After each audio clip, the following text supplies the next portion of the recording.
I do not know, Mr. Chair. Huh? Not aware of that. You're not aware of that? Yes, ma'am. And if so, how much?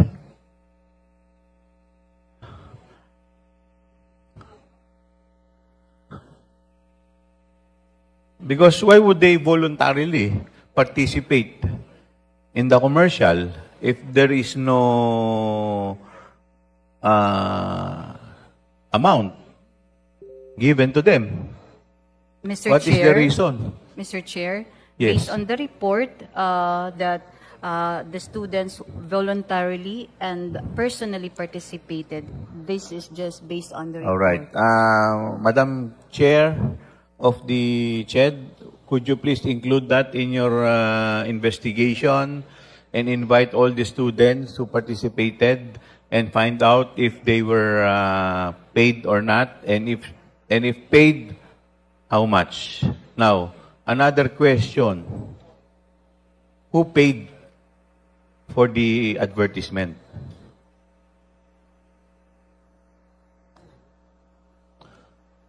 Who paid for the advertisement? Alangan naman lahat po yan, libre. Medyo maganda po yung ad. It was done by professional videographers. So, please find out. So, yun lang po. Please include that in your investigation, Madam Chairperson. Okay. And also, Madam Chairperson, if indeed the classroom was not part of SNSU. Thank you. Yes, Honorable Thank you, Mr. Chair. I just would like to share in this committee the memorandum from the Office of the Chairperson of CHED, Chairman Prospero De Vera, when he issued a memo addressed to the Board of Regents and Board of Trustees ng mga state universities, no? Very clear sinabi niya dito, and I'd like to ask the legal of the CHED, no? Sinabi kasi dito, to be clear, notwithstanding previous opinions, this department now categorically opines that both under Republic Act number 9832 and 8292, a person appointed as president of a state university or college after these laws took effect may only serve for 2 terms consisting of 4 years each or a maximum of 8 years. Kasi it will appear to be absurd, Your Honors, Mr. Chairman. Halimbawa, nakapag-continue si Mr. Gamboa na mag-continue for another maximum of 8 years. Considering that he has already served 6 years under being the president of the state college, does that mean meron pa siyang additional 8 years? It will appear to be absurd, Your Honor, Mr. Chairman, kasi magiging 14 years siya. Abay, napakaswerte naman niya. Di ba? So, in that particular, that's the reason why we've been asking President Plando na i-clarify ito. Diba? Kasi hindi naman pwedeng sumobra siya ng 8 years because the law is very clear.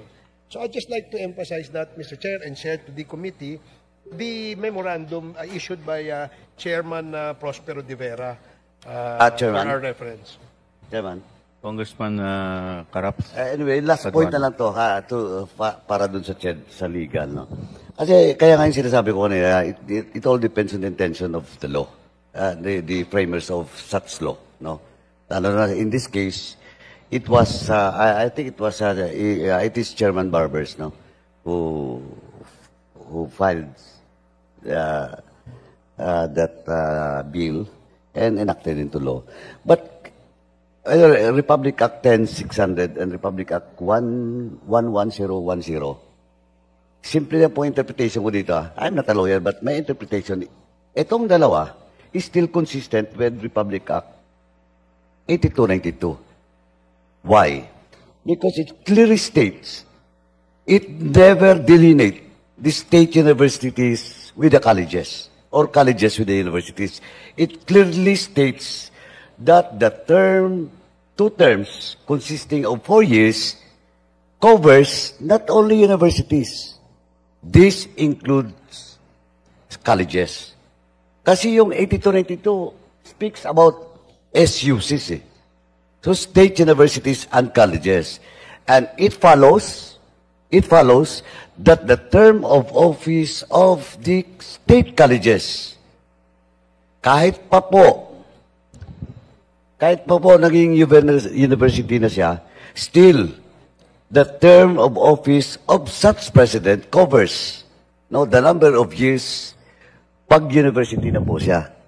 So kahit sa case po ni President Gamboa, I think, Mr. Chairman,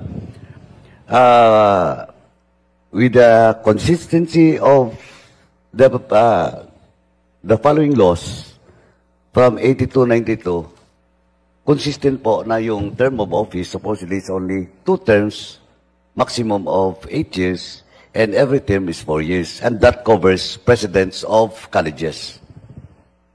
I hope, but of course, I do believe that the legal department should review this, so that you can make proper action, legal action with regards to this. Para hindi po, kasi baka umakyat pa to eh. Alam mo na, yung interpretation natin, because if somebody will file a case, questioning your position with regards to the case of Gamboa, this will be first case, with regards to interpretation of 8292 and Republic Act 11010. So, Mr. Chairman, once again, I encourage CHED to check and study the official position with regards to the case of former President Gamboa po. Thank you po, Mr. Chairman. Thank you. Honorable Barbers. Mr. Chairman, considering that we have already exhaustively deliberated on this subject matter, and I believe we have uncovered several violations, malfeasance, and misfeasance committed by the former president, and in addition, the grave violation of our election laws committed by the present officers of the university. I would like to ask the indulgence of the Honorable Chair and the members to allow this representation to move for the termination of this investigation, subject, of course, to the conditions that we have required the respondents to submit before this committee names, places, and of course the CHED conducting its own investigation, and reports will be provided to the committee in order to help us in the writing of the committee report, Mr. Chair. So considering all that, I move that we terminate conditionally this investigation. I so move, Mr. Chair. There is a motion to move the investigation of House, to terminate the investigation of House Resolution number 1319, entitled Resolution Directing the Committee on Public Accounts to conduct an investigation in aid of legislation on the alleged misuse of funds and mismanagement of the affairs of Surigao del Norte State University, authored by Honorable Robert Ace Barber, subject to the condition that all pertinent documents will be submitted before this committee. Is there any second to the motion duly seconded by Honorable Arnie Fuentebella? Is there any objection to the motion? Hearing none, the motion is carried. We will now proceed to the next item in our agenda, the privilege speech number 376, delivered by Honorable... before we continue to the next agenda, you are all excused. The Chair would like to declare 1 minute suspension. Honorable Manuel Jose Manix M. Dalipe, calling for an inquiry in aid of legislation on Zamcelco's Investment Management Contract, IMC, with Crown Investment Holdings, Inc. and Desco, Inc., Crown Desco, that is now suffering a ballooning debt and high system loss under the latter's management contrary to the IMC.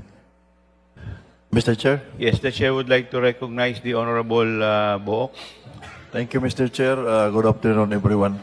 I have observed, Mr. Chair, that none of the parties involved were present and that no resource persons that can be asked.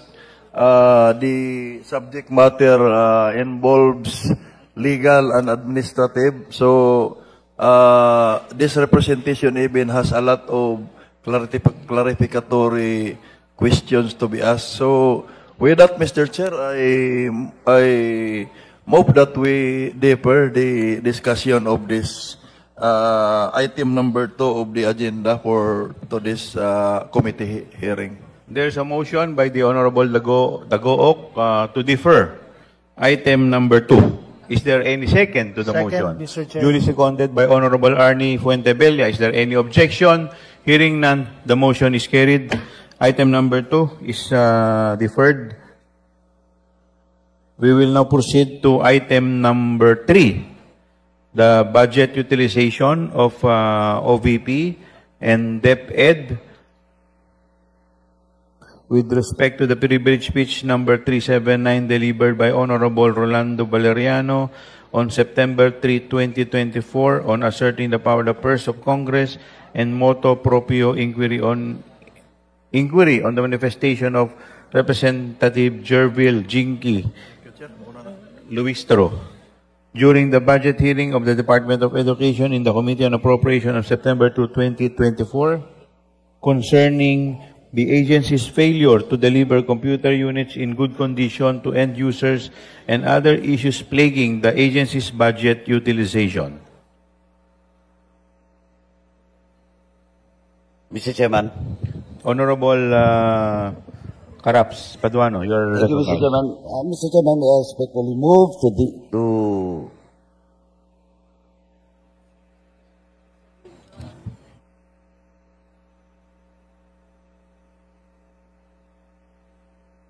once again, Mr. Chairman, considering that all issues have been joined with regards to the privilege speech number 379 and the motu proprio inquiry on the manifestation of Rep. Jervil Jinky Beatriz listed during the budget hearing, Department of Education, in the Committee on Appropriation on September 2, 2024, I move to terminate the deliberation on the said privilege speech and motu proprio inquiry. So move, Mr. Chairman.